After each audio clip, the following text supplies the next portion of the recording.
오늘 사회 보신 형제님이 제가 해야 할 설교를 다 해버려가지고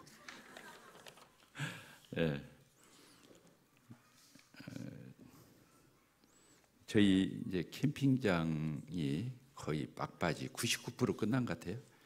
1% 남은 것 같아요. 이제 야자 매트만 쭉 깔고 정자 모종을 이렇게 두면 이제 그걸로 끝나지 않나 이런 생각을 이렇게 하게 되고, 그동안 이제 우리 형제 자매님들께서 주님을 이렇게 기꺼이 참 즐거움으로 달게 섬기시기 때문에 이 지점에 왔다. 이 지점에 와서도 제가 귀가 어두워서 못 듣는 것인지는 모르겠지만 뭐 불평이나 원망이나 이렇게 힘들어하는 그런 소리를 이렇게 듣지 않는 것에 대해서 감사가 되고요. 하나님께서 이 일을 하나님께서 하셨기 때문에, 우리를 통해서 하나님께서 하셨기 때문에 불평이나 원망이나 이런 잡음이 없이 여기까지 왔다 이런 생각을 이렇게 하게 되고요. 지난 22년여 저희 교회가 참 이렇게 잘 주님의 은혜 가운데 이렇게 달려왔죠. 감사가 되고요. 우리 고린도전서 11장을 이렇게 보도록 하겠습니다.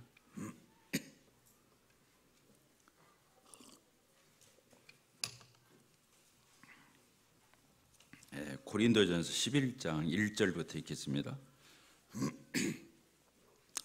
내가 그리스도를 본만든 자 된 것 같이 너희는 나를 본만든 자가 되라.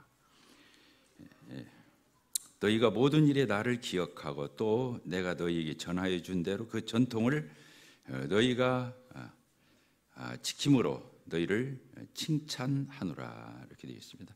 그러면서 이제 자매님들이 이게 너울 쓰는 이게 나오죠. 머리를 이렇게 가리우는 너울에 대한 이 규례가 11장에 이렇게 나옵니다.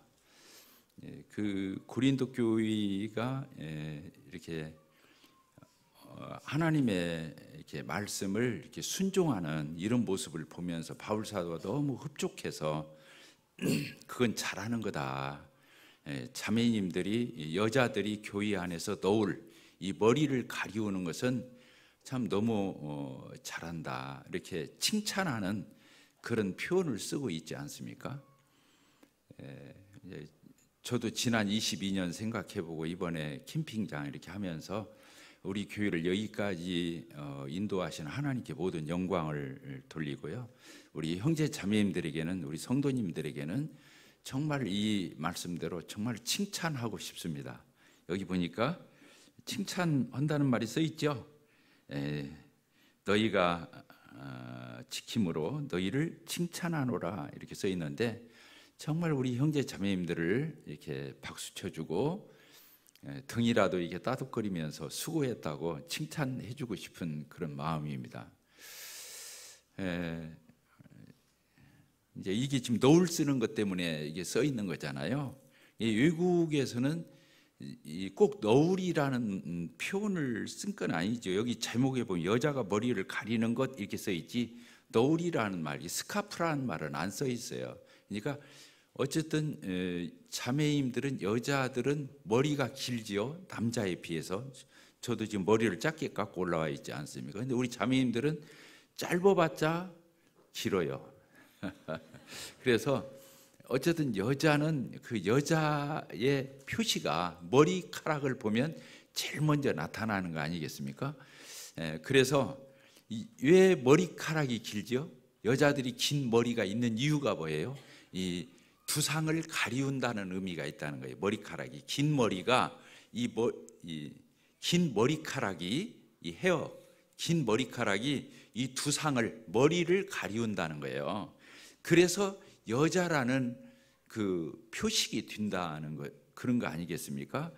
그러면 남자는 긴 머리가 있으면 부끄러운 거다 이렇게 써 있어요. 그게 남자는 머리를 치렁치렁 하면은 그게 안 좋다, 이게 성경적이지 않다, 이런 표현을 하고 있습니다. 왜냐하면 남자는 얼굴을 드러내야 한다는 거예요. 그러니까 긴 머리가 있어가지고 이 두상을 가리우는 것은 남자답지 않다.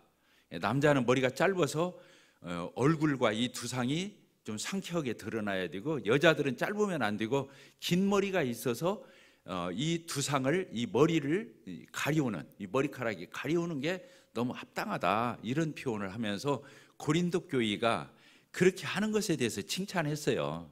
그러죠? 그래서요, 외국에서는 이렇게 자매님들이 교회 안에서 너울을 쓰기보다는 모자를 써요. 교회 안에 들어와서 모자를 써요. 왜 그러냐면 그 모자가 뭘 대신하는 거냐면 지금 우리가 쓰고 있는 스카프를 대신하는 거예요. 이 두상을 가리우니까. 이해가 되시죠? 그래서 외국의 어떤 영화나 이런 드라마를 보면은 예배당 가는 여자들이 다 머리를 쓰고 가잖아요. 특히 여자들이. 남자들은 들어가서 이 캡을 벗죠. 모자를 벗는데 여자들은 모자를 쓴 채로 있거든요. 그건 왜 그러냐면 머리에 무엇을 두어서 이 두상을 가리운다는 뜻이 있기 때문에 그렇다. 그런데 교회 안에서 그러면 긴 머리가 있으면 스카프를 안 써도 된다는 얘기냐? 그런 게 아니라 이 머리를 가리우는 머리카락이 긴 걸 보니까 이 여자들이 교회 안에서 이 머리를 가리우는 이 스카프나 모자나 이 자기 머리를 가리우는 것은 너무 잘하는 거다. 이게 질서를 얘기하는 의미잖아요. 그래서 남자의 머리는, 여자의 머리는 누구라고요? 여기 성경에 보면 여자의 머리는 남자요, 남자의 머리는 그리스도요, 그리스도의 머리는 하나님 아버지시다, 이런 표현을 쓰고 있잖아요. 이 질서, 차별을 얘기하는 게 아니라 질서를 얘기하는 거예요. 그러니까 부부간에 동등어죠. 남자와 여자가 만나서 이 동등어잖아요. 그래서 이제 어떤 분들은 성경의 주석에 여자를 만들 적에 재료가 뭐였었어요? 남자의 갈비뼈. 갈비뼈가 이 머리 꼭대기에서 발끝까지 보면 이게 중간 지점에 있는가 봐요. 그러니까 중간에서 빼가지고 만들었다. 그래서 여자를 너무 지나치게 높이지도 말고 낮추지도 말고 이렇게 동등하게 대우하고 살아라. 맞는지는 모르겠지만 그런 해석들이 있어요. 그래서 우리 여자를 그렇게 하나님이 이렇게 만드시고 남자와 이렇게 동등하게 살도록 하셨는데, 동등하다고 해서 질서를 모르면 우리나라 말로 상놈이라고 그래요. 따라서 봅시다. 동등하다 해서 질서를 모르면 무식한 것이다. 이해가 되시죠? 질서를 아는 게 굉장히 중요해요. 그러니까 삼위일체 하나님도 그러셨거든요. 예수님이 하나님 아버지와 동등되시나 이렇게 되어 있어요. 이게 동등되다는 거예요. 그런데 하나님 아버지를 깍듯하게 높이셨잖아요. 동등은 여전히 유지되는데 하나님을 높이신 거예요. 왜 그러냐면 아들이고 하나님 아버지는 아버지니까 높였다는 거, 그런 거 아니겠습니까? 얼마나 아름답습니까? 그러니까 또 하나님께서는 어떻게 써 있냐면은 이 세상 천지간의 모든 권세와 모든 심판할 수 있는 그 권한을 누구에게 줬냐면 그 아들이신 예수 그리스도에게 위임해 줬다, 이렇게 써 있어요. 이 빌립보서 2장 5절부터 이렇게 쭉 써 있는 내용 아니겠습니까? 야, 아들은 아들대로 동등된데 하나님 아버지를 깍듯하게 이렇게 높이고 질서. 근데 또 하나님 아버지께서는 자기에게 주어진 모든 권한을 누구에게 주셨다고요? 아들에게. 그래서 마태복음 끝장 끝절에서도 써 있죠. 하늘과 땅의 모든 권세를 내게 주셨으니, 이렇게 써 있어요. 이게 그 심판의 권세를 구원의 주이신 예수님께서 심판의 권세도 가지신 거예요. 하나님 아버지가 심판하는 게 아니라 우리를 구속해 주신 예수 그리스도께서 심판주도 되시는 거예요. 참 놀랍죠?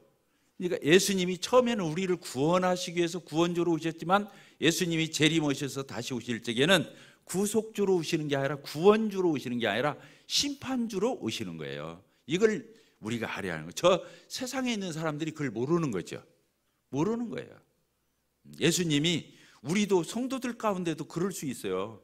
예수님이 구세주, 구원주만 되는 줄 알아요. 안 그래요. 예수님은 심판주가 돼요. 저 세상에 있는 사람들은 백보자 심판, 지옥 가는 심판을 하지요. 그러나 우리에게는 어떤 심판이 있어요? 그리스도의 심판대, 하나님 아버지의 심판대가 아니고 우리 그리스도인들에게는 그 사람이 하나님께 얼마나 영광을 돌리고 헌신하고 또 주님을 영화롭게 했는지, 영광을 돌렸는지에 따라서 뭘 주시는 거예요? 상을 주시는 심판을 하셔요. 상 주시는 심판. 이 상 주시는 심판을 뭐라고 한다고요? 그리스도의 심판대 앞에서 하시는 거예요. 예수님이 하시는 거예요. 그것도 참 놀랍죠. 나를 구속해 주신 그 예수님에게 우리가 어떤 태도로 얼마나 어떻게 섬겼는지에 대한 분명한 어떤 그런 결산하는 때가 올 거다. 그래서 저희 교회의 형제 자매님들께서 지난 20여 년 이상 너무나 하나님을 아름답게 섬기시고 이렇게 헌신하셔서, 아까 사위자가 말한 대로 이렇게 청년부 몽골 텐트 안에서 삼겹살을 구워 먹는데 그냥 냄새가 진동을 해가지고 참. 그리고 전 여자들만 소리 지르는데 남자들도 소리 지르더라고. 뭐 어디길래 이렇게 소리를 질러야 돼? 줄다리기를 하느라고 그 용어를 썼더라고. 보니까 참 그 동네가 두 동네 사이에 우리 캠핑장이 끼어 있는데 그래도 그렇게 해가 되지는 않을 것 같아. 좀 사이가 있어서 참 감사하죠. 형제 자매님들께서 여기까지 달려오시는데 참 주님을 이렇게 합당한 태도로 아름답게 정말 이렇게 섬겨오신 것에 대해서 이 말씀을 빌려서 정말로 칭찬하고 싶습니다. 근데 이 말씀이 나왔으니까 특별히 우리 자매님들께서 너무 잘 배우셔서 교회 안에서 너무 덕스럽게 아름답게 이렇게 섬기셨어요. 그래서 우리 자매님들이 그렇게 많으신데도 불구하고 정말 눈살 찌푸리게 하는 자매님들이 안 계셔요. 한두 명 있나? 내가 볼 때는 없어요. 너무 좋으신데, 그래서 저희 교회가 말씀 없이 우리 자매님들의 그 섬김, 그 봉사, 우리 자매님들의 그 아름다운 이 질서에 순종한 이 덕에 대해서 참 감사드리고 그렇습니다. 근데 전체적으로는 정말 우리 자매님들이 훌륭하셔요. 근데 이제 이번 교회에 제가 조금 부부간을 하나씩 다 뜯어봤어요. 우리 집부터 시작해가지고 어느 집 부부는 어떤가, 어느 집 부부 어떤가 이렇게 보니까 다 자매님들이 세시더라고. 그런데도 불구하고 질서를 지켜준 것이 너무 고맙고 감사한데, 그래도 계속 자르면 좋겠다 이런 생각이 들었습니다. 자매님들 따라서 한번 해보십시다. 계속 잘하자. 지금까지 잘해 오셨는데 지금 못해서 얘기하는 게 아니라 더 잘했으면, 그러면 하나님께서 이 질서를 지키는 것은 겸손이잖아요. 예수 그리스도이신 하나님의 아들이신 그 예수님이 아버지와 동등되지만 그 아버지 뜻에 100% 순종하는 것이 그 예수님의 삶이었거든요. 예수님이 이 땅에 오셔서 모든 사역을 하셨는데 그건 다 뭐냐? 하나님 아버지의 뜻을 이루어드리기 위한 거였거든요. 그런 걸 이렇게 보게 될 때 참 우리 자매님들께서 너무 잘해 오셨는데 이 부분을 이제 부부에게 더 교회 전체적으로만 이렇게 싸잡아서 보면 다 훌륭하신데 이제 개개적으로 나누어 봐도 자매님들 정말 많이 성숙하셨다. 정말로 주님 많이 닮았다. 이런 그 칭찬을 더 받을 수 있도록 우리 자매님들이 분발해 주셨으면 고맙겠습니다. 근데 이제 여기서 이제 우리 형제님들이 속으로 맞아.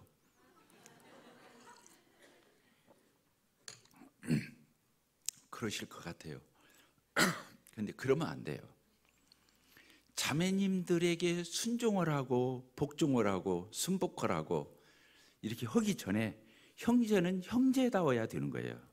따라서 합시다. 남자는 남자다워야 한다. 형제는 형제다워야 한다. 그렇지 않으면 여자가 힘들어요. 아내가 힘들어요. 나는 우리 어머니 아버지를 통해서 평생을 맛봤어요. 저희 아버지는 정말로 착하신 분이었거든요. 근데 무념무상이셔. 가족에 대한 책임감도 없으시고 누가 술 먹자면 술 먹고 윷놀이 하자면 윷놀이하고 하트 치자면 하트 치고, 없어져서 이제 제가 자전거 타고 한 바퀴 돌아보면 공원 옆에 벤치에서 주무시고 계셔. 천하태평이에요. 그러니까 우리 어머니가 나서실 수밖에 없어. 이렇게 나서 어떤 일이 있으면, 왜? 우리 아버지는 그 뭐라고 그걸 말하죠? 존재감이 없어요. 어디에 이렇게 계실 때 계시하는데 안 계셔. 안 나서셔. 그냥 우리 어머니가 나섰거든요. 근데 여자는 아무리 지혜롭게 처신을 잘해도 나서면 표적이 돼요.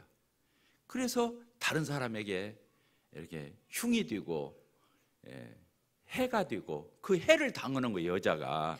그러니까 남자가, 남편이, 형제가, 교회 안에서는 형제들이 제대로 리더십을 확보하지 못하고 이런 것들을 질서를 바로 세우지 못하면 자매님들은 순종함으로 질서를 세우지만 형제들은 리더십을 발휘해서 형제다움을 나타내는 거거든요. 머리라고 그랬어요. 여자의 머리는 누구라고 그랬다고요? 이 인체의 모든 것들은 누구의 지시를 받습니까? 무엇에? 우리 몸에 손, 발, 눈, 입, 지금 제가 설교하는 이런 모든 것 다 누구의 지시를 받아요? 인체에서는 이 뇌, 머리의 지시를 받는 거잖아요. 그러니까 자매님들이 순종하는 것 너무 중요하지만 더 중요한 건 형제님들이 형제다웠고 남자다워야 한다는 거예요. 나는 타고난 천성이 그래. 나는 우리 아버지 봐서 알아요, 그거. 근데 그러면 안 돼. 형제님들 아멘이 되십니까? 아멘 한번 해보십시다. 기대가 됩니다.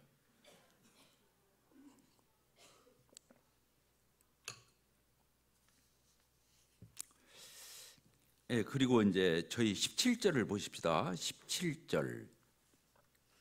그거 뭐라고 그랬어요? 내가 명하는 이 일에 너희를 칭찬하지 아니하노니 이는 너희의 모임이 유익되지 못하고 도리어 해로움이라 이렇게 적혀 있죠.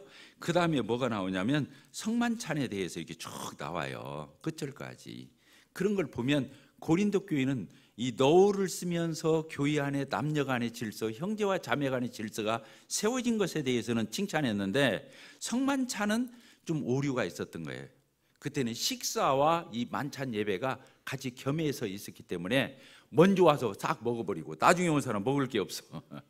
그리고 먼저 온 사람들이 포도주를 조금씩 이렇게 지금 우리 분잔처럼 마시하는데 몽땅 마시고 술 취해갖고 있어. 멍해갖고 예배드리고 있네. 이제 그런 얘기가 여기 써 있어요. 그리고 쥐짓고 와서 덥석덥석 예배 때 감사 기도하고 또 떡과 잔을 맘대로 덥석덥석 먹으면 이건 큰일 나는 거예요. 뭔지 알겠죠? 형제님들 아시겠죠? 자매님들 아시겠죠? 그러니까 우리가 정말 나가서 하나님 앞에 거룩한 삶을 살고 예배적인 삶을 살다가 와서 이 예배를 드리는 거지, 세상에서 엉망으로 살다가 쥐짓고 살다가 여기 와서 떡과잔 먹는다 해서 무슨 의미가 있냐는 거예요. 그래서 그렇게 먹을 적에는 위험하다, 칭찬하지 않는다, 이 말이 몇 절에 써 있냐면요, 자 11장 몇 절을 보시냐면 27절 27절 같이 한번 읽어봅시다. 시작. 그러므로 누구든지 주의 떡이나 잔을 합당하지 않게 먹고 마시는 자는 주의 몸과 피에 대하여 죄를 짓는 거다. 그래서 사람이 자기를 살피고 그 후에 이 떡을 먹고 이 잔을 마실지니 주의 몸을 분별하지 못하고 먹고 마시는 자는 자기의 죄를 먹고 마시는 것이나. 그러므로 너희 중에 약한 자와 병든 자가 많고 잠자는 자도 적지 아니하니. 여기 잠잔다 이 말은 주님이 데려가셨다 이 뜻이에요. 영적으로 잠자는 의미도 있지만은 한편으로는 하나님이 데려갔다면 덕이 안 되니까 이런 의미도 있거든요. 그래서 떡과 잔을 떼는 거, 그래서 교회에서 어떤 징계가 있을 적에는요, 맨 먼저 하는 게 뭐냐, 떡과 잔에서 삼가게 하는 거예요. 제한을 두는 거예요. 그러죠. 심하면 이제 교회에서 내쫓기도 하지만 교회는 좋게 좋게만 하는 것이 아니에요. 알겠죠? 가정에서 자녀들이 잘못하면 어떻게 무조건 따뜻거리기만 합니까? 가정은 질서가 있잖아요. 부모니까 이 자식을 바르고 키우기 위해서 징계를 하는 거예요. 징계가 없으면 자식이 아닌 거예요. 그래서 징계가 없으면 사생자라 그렇게 써 있어요. 교회가 이런 징계적 의미가 교회 안에 쓰여 있는 것은 그 교회가 정이 없고 사랑이 없는 증거가 아니고 그 교회가 거룩함을 보존하고 있다는 증거예요. 자, 이해가 되셨습니까? 놀라운 거예요, 이 교회의 신비는. 그래서 어떤 그런 부분에 대해서 예민한 분들이 있어요. 교회에서 때로는 책망을 한다든가, 교회에서 권면을 한다든가, 교회에서 훈계를 한다든가, 교회에서 눈치를 줄 때도 있어요. 그러면 그것을 서운하게 생각하고 꽁하고 자기 혼자 분을 못 삭히고 이렇게 하는 것은 아주 미성숙한 거예요. 왜? 교회는 이게 있기 때문에 하나님의 영적 가정이고 거룩한 가정이고 여기가 하나님의 거룩한 공동체가 되는 거예요. 그러니까 교회는 막 돌아가는 세상이 아닌 거예요.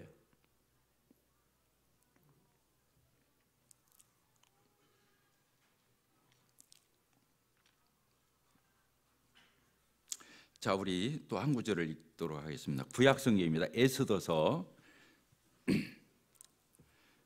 4장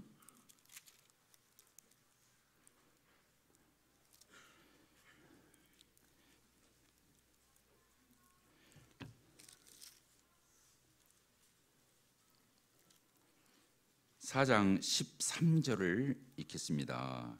4장 13절 모르드게가 그를 시켜 에스더에게 회답하되 너는 왕궁에 있으니 모든 유다인 중에 홀로 목숨을 건지리라 생각하지 말라. 이때에 네가 만일 잠잠하여 말이 없으면 유다인은 다른 데로 말미암아 노인과 구원을 얻으려니와 너와 내 아버지 집은 멸망하리라.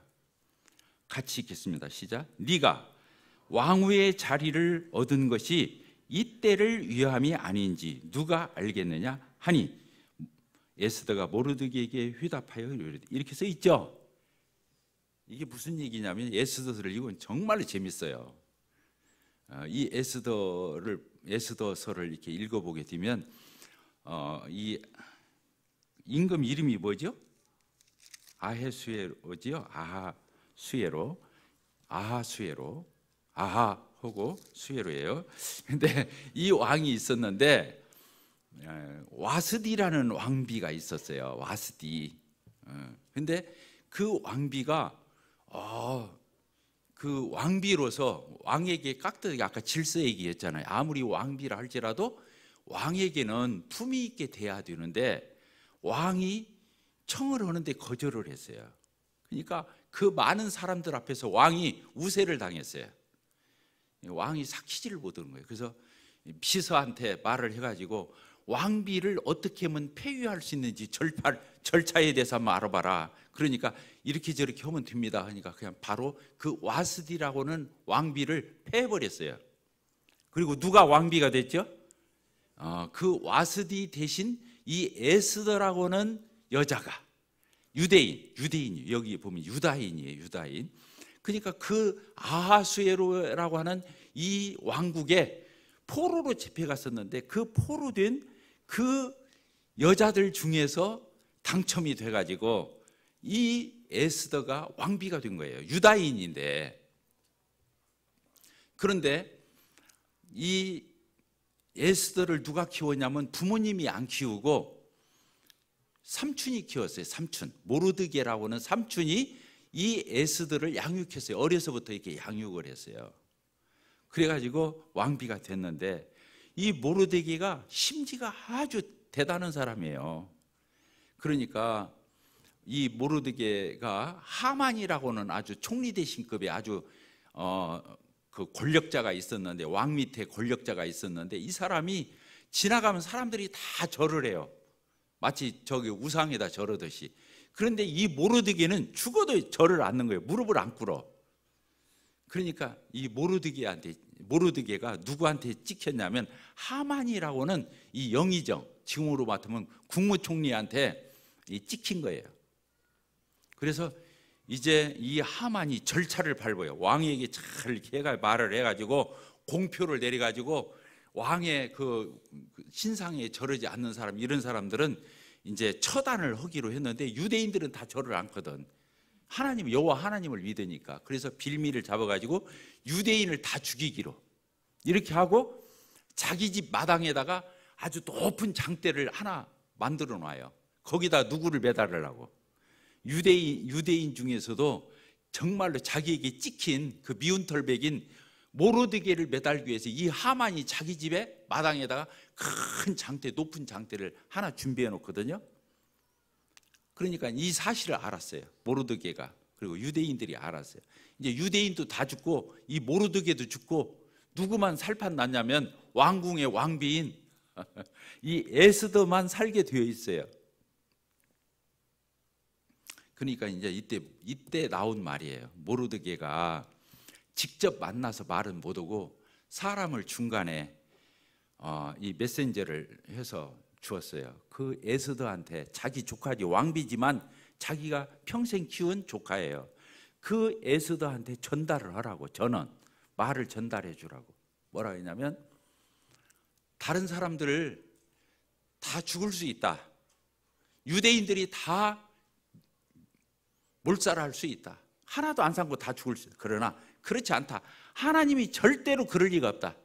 누구를 통해서 어떤 방법으로든 하나님은 이 유대인들을 살릴 거다. 그러나 네가 왕궁에서 너만 안전하고 생각하면 너는, 하나님이 네 집안은 멸할 수가 있다. 이렇게 전달을 하라고 그래요. 아주 험악한 말이죠. 근데 이 사람의 믿음이 대단하잖아요. 이 모르드게라고 하는 사람이 꼬장꼬장한 사람 맞아.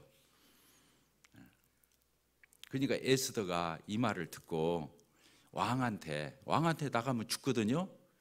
왜 그러냐면 왕이 두루라고 해서 들어와야 하는 거지, 자기 혼자 왕 앞에 덥석 나가다가는 왕 그 문 앞에 지켜 있는 칼을 들고 서 있는 사람이 있어요, 문 앞에서.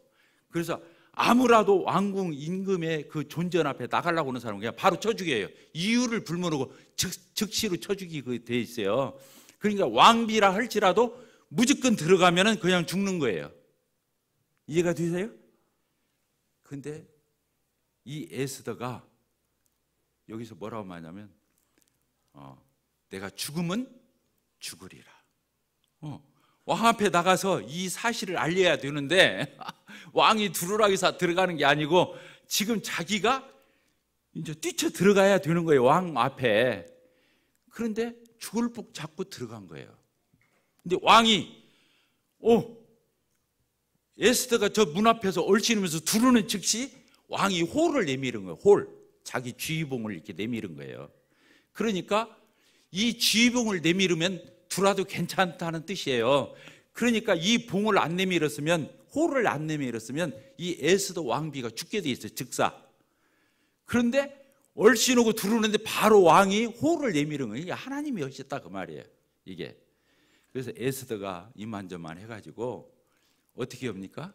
도리어 유대인들은 다 살게 되고, 억울하게 처했던, 죽을 뻔했던 유대인들은 다 살게 되고, 모르드게도 살게 되고. 누가 죽었어요? 하만이. 자기 집에다 장대를 높이 매달아서 거기다 모르드게를 매달으라고 했던 그 하만의 집에 있는 그 높은 장대에다가 누가 매달렸냐면 자기가 매달린 거예요. 엊그저께도 우리가 성경 공부를 이렇게 했죠. 그렇습니다. 절대로 다른 사람을 모해하거나 다른 사람을 의식해서 그 사람을 깎아내리거나 그 뒷전에서 후욕을 하거나, 후욕이라는 것은 뒷전에서 욕하는 걸 얘기하는 거예요. 뒷담화 얘기한다든가, 또 다른 사람을 해친다든가, 다른 사람의 흉어물을 자꾸 놓는다든가, 그래서 그 사람 깎아내린다, 이렇게 하는 것은 그 사람이 먼저 망하는 거예요. 그 표적인 사람이 망하는 게 아니고, 제가 이제 주님을 지금까지 섬겨왔잖아요. 이게 섬겨오면서 깨달은 게 그거예요. 다른 사람을 시기하잖아요. 그럼 시기한 사람이 먼저 망해요. 다른 사람을 의식하고 경쟁하잖아요. 경쟁하려고 하는 사람이 망해요. 다른 사람을 미워하잖아요. 그러면 미움의 대상이 망하는 게 아니라 미워한 사람이 먼저 망해요. 왜? 하나님이 살아계시기 때문에 그런 거예요. 그래서 우리 구원받은 그리스도인은요, 다른 사람이 이렇쿵 저렇쿵 한 것에 대해서 너무 신경 쓸 필요가 없어요. 따라서 합시다. 다른 사람에 대해서 의식하지 말자. 예. 우리는 하나님을 의식해야 하는 거예요. 하나님이 속상해 하실까? 하나님이 인정하실까? 하나님이 불편해 하실까? 하나님께서 어떻게 바라보실까에 대해서 우리는 의식해야 되는 것이지, 절대 다른 사람들이 나를 칭찬하고 박수 쳐주고 나를 험담하고 손가락, 이런 것은 신경 쓸 필요가 있어요, 없어요? 대답해 보세요. 없죠? 앞으로 그렇게 우리 하지 맙시다. 그래서 신앙은 신본을 가져야 되는 거예요. 신본, 따르습니다. 신본. 인본이 아니라 신본을 가져야 되는 거예요. 사람이 노력하면 노력한 대로 잘 살고, 사람이 게으르면 못 살고, 그 말이 맞아요. 상식적으로는 맞는 거예요. 그러나 신앙 안에서는 다 그런 건 아니에요. 아무리 그 사람이 건강을 자랑해도 하나님이 오늘 중병으로 소화가 잘 안 돼서 병원에 가서 해보니까 위암이래, 췌장암이래. 그렇게 건강했는데 하루아침에 하나님이 그렇게 하실 수 있는 거예요. 이해가 되시죠? 우리는, 제가 오늘 아침에도 우리 자매하고 기도하면서 그런 얘기를 했어요. 진짜 사람은 아무것도 아니라고. 우리 다 오면서 뭐 타고 왔어요? 차 타고 왔어요. 그러죠? 여러분 중앙분리대에 있는 차선 타고 왔어요? 전주 시내에 뭐 중앙분리대가 저 백제로나 있지 어디 뭐 있어요? 그냥 선 넘어와서 정면으로 받으면 그냥 가는 거예요. 그러죠? 사람은 아무것도 아닌 거예요. 내일 일을 자랑하지 말라고 그랬어요. 진실로 사람은 하나님의 도우심이 없이는, 하나님의 함께 하심, 도우심, 샬롬, 그분의 평강, 그분의 안위함, 그분의 보존함, 이런 것이 없이는 우리는 살아갈 수 없어요. 하나님께 다 달려있는 거예요. 이게 신본이에요. 신본. 하나님께 뿌리를 두는 거예요. 천없이 우리 교회에서 성도들이 저를 다 유인관 형제 아니라고 해도 하나님이 맞다고 하면 저는 맞는 거예요. 하나님이 지켜주실 거예요. 이해가 되십니까? 근데 우리 교회에서 형제님들이 저를 모르고, 유인관 형제가 유인됨을 잘 모르고 껍데기로만 보고 다 박수치고 막 유인관 형제 뭐 훌륭하다 어쩌다 막 하는데 하나님이 고개 저으면 끝나는 거예요. 그 사람은 아닌 거예요. 우리는 누구 앞에서 살아야 한다고요? 하나님 앞에서. 이 거룩한 두려움이 있어야 하는 거예요.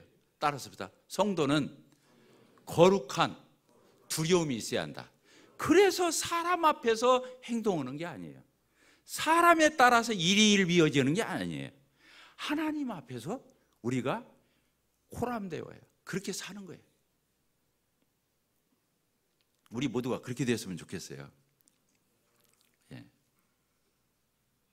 제가 왜 이 말씀을 읽었냐면은 모르드게가 에스더에게, 왕비 에스더에게 전달한 말, 이 말 때문이에요. 네가 왕후의 자리를 얻은 것이 이때를 위함이 아닌지 누가 알겠느냐. 네가 왕비가 된 것은 우리 민족들 다 몰살할 때 너를 통해서 살려주려고 하나님이 미리 왕비로 세웠는지 누가 아냐, 이 얘기예요. 놀랍죠? 우리 교회가 이 지점에 와 있습니다. 우리 옹골 송천교회가 22년을 지나서 이 지점에 와 있는 것은 하나님이 이때를 위함이 아니냐. 뭐냐, 어린이, 학생, 청소년 사역을 하고 우리 옹골 송천교회를 여기까지 주님이 보존해 주시고 인도하셨다. 저는 그렇게 믿습니다. 그리고 타 지역 모임을 정말로 우리 교회가 조금이라도 하나님의 은혜를 입었다면, 또 좀 건강하다면, 또 바람직한 것이 있다고 한다면, 우리가 잘나서 이 지점에 온 것이 아니라 하나님께서, 아까 에스더가 잘나서 왕비가 된 게 아니잖아요. 그러죠? 유대인이었잖아요. 근데 그가 왕비가 됐잖아요. 그것은 어떻게 하려고? 자기 동족을 살리려고 에스더를 왕비로 했던 게, 이때를 위하여서 너를 왕비로 세운 것 같다. 저희 교회가 이 지점에 온 것은 하나님께서 지금 이 시대에 청소년들이, 어린이들이, 학생들이, 청년들이 교회를 다 빠져나가는 시대예요. 이때 우리 교회에 이 어린이, 학생, 청년들이 온다고 하는 것은 하나님의 역사예요. 그리고 하나님의 소명이에요. 하나님이 우리 교회에 맡기신 소명이라는 거예요. 우리가 어떻게 하다 보니까 애들이 온다, 이게 아니라 하나님이 하신 일이에요. 여기에서 우리가 어린 영혼 하나라도 쉽게 대한다면, 그저 그렇게 대한다면 하나님께 죄를 짓는 일이라고 나는 생각합니다. 저를 포함해서 그래서 우리 형제자매들이 다 어린이들, 학생들, 중고등학교 학생들, 청년들을 잘 섬기고 계셔요. 그러나 여기서 우리는 삼가 거룩한 두려움을 우리는 가졌으면 좋겠어요. 하나님께서 우리 교회에 이 어린아이 하나하나를 보냈다. 우리 교회에 보내준 거예요. 이 애들이 올 애들이 아니야. 특히 부러운 애들이 주로 많이 와요. 애들 이름표 달고 있습니까? 안 달고 있습니까? 저만 안 달고 있는 것 같아요. 노년부에 내 명단이 가 있어가지고 거기를 아침에 안 들리고 올라오니까 저한테 이름표 달아준 사람이 없어요. 우리 지금 이름표가 다 달려 있잖아. 아이들 이렇게 오라고, 애들 오라고. 처음 보는 아이 같으면 오라고 해서 머리라도 쓰다듬어 주면, 어깨라도 또닥거리 주면서, 손이라도 잡아주면서, 아, 네 이름이 그 써 있잖아요. 명찰에. 너 누구냐? 너 어디 살아? 이 말 한마디를 미소 지으면서 이렇게 해준다고 하는 것은요, 그게 그거잖아요. 천사를 대접하는 것 같은 거예요. 히브리서 12장, 11장에 써 있잖아요. 우리가 부지 중에 천사를 대접한 이도 있었다. 이렇게 써 있거든요. 이 어린아이 하나하나를 그냥 대한다면 주일학교 반사하지 마세요. 학생부 반사하지 마세요. 왜? 이 아이들을 실족케 할 수 있기 때문에 그래요. 매너리즘적으로 할 것 같으면 하지 마세요. 진짜로 그래요. 내 마음이 준비됐을 적 하면 좋아요. 너무 잘하고 있는데 큰 소리 쳐서 미안합니다. 그러나 너무 중요하니까 제가 속에서 안 끌어올릴 수가 없어요. 우리는 절대 어린 영혼 하나하나를 대하는 게 아닙니다. 하나님의 천사들을 대하는 것이고 하나님 주님을 대하는 거예요. 이 아이들 하나하나를.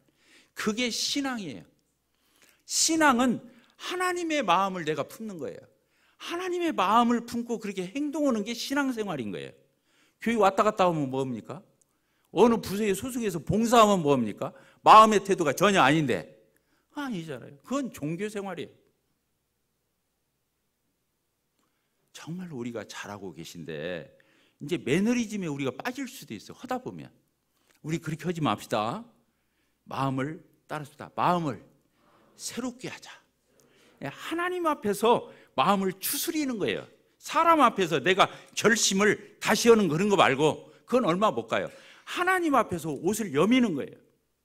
그리고 그 영혼들 하나하나를 보면서 주님의 마음을 표현하고 주님의 사랑을 느끼게 하고, 저는 우리 교회가 그래서 이 지점까지 왔다고 볼 때 형제 자매님들 결코 그런 우를 범치 않게 되게 되기를 바랍니다.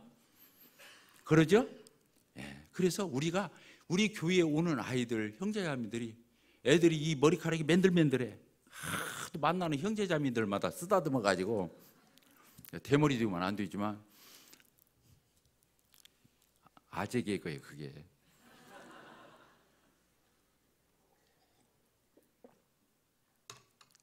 정말 그렇습니다. 그래서 주님께서 참 우리 교회에 이 아이들을 이렇게 보내주신 거 정말 저희들이 잘 감당해서 그렇습니다. 자매회에서도 이런 말을 많이 합니다. 육신적으로 봉사하는 거 얼마 못 가요. 그래서 성경에서는 뭐라고 표현했냐면 육신, 구원받기 전에 육신 그 있잖아요. 세상 거. 이거 갖고는 주님 못 섬겨요. 왜 그러냐면 얼마 못 가니까. 육신은 얼마 못 가요. 왜 그러냐면 아침밥 설 먹고 오면 지금 점심 왜 설교가 빨리 안 끝나나 그러죠. 우리가 육신은 한 끼 하루만 굶으면 3일 굶으면 다 안 넘어가는 사람. 육신은 이렇게 약한 거예요. 일 좀 하면 피곤한 거예요. 노동하고 나면 피곤한 거예요. 그렇죠? 코 막고 3분을 버티는 사람 없어요. 다 죽어요.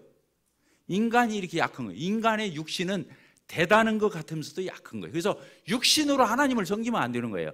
따라서 봅시다. 성령을 쫓아 행하라. 그리하면 육체의 욕심을 이루지 아니하리라. 그런 거예요.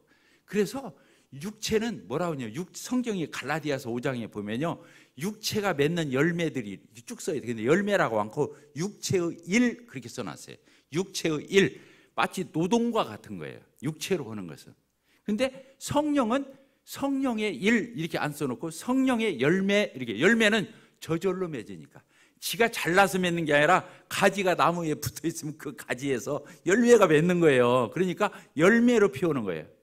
그 안에서 진액이 흘러들어가서, 성령의 진액이 흘러들어가서 성령의 힘으로, 성령의 인도함 따라, 성령의 격려로, 성령의 역사로 말미암아 맺어지니까 성령의 열매 이렇게 쓰는 거예요. 근데 육체는 다 일이기 때문에 육체의 일 해놓고 조목조목 쫙 써 있어요. 자, 이해가 되셨죠? 육체는 육체로 하는 것은 율법을 하는 것과 똑같은 거예요. 그래서 조금 하면 피곤한 거예요. 그리고 한계가 오는 거예요. 그리고 그 값을 하는 거예요. 그러니까 육체로 하는 것은 나중에 가서 열매가 아니기 때문에 어려움이 돼요. 했는데도 그런 거예요. 본인에게도 피해가 되고 교회에도 피해가 되는 거예요. 그러니까 우리는 어떻게 해야 한다고요? 성령을 쫓아서 해야 하는 거예요. 따라서 성령을 쫓아서 하자. 그러면요, 하면 할수록 충만해져요. 왜? 내 힘으로 오는 게 아니니까. 성령으로 하면 성령 충만해져요. 하면 할수록 지치는 게 아니라. 우리 교회가 대체로 그런 흐름 가운데 왔다고 믿어요. 그러니까 안 지쳤죠. 다들 얼굴이 밝게 왔죠.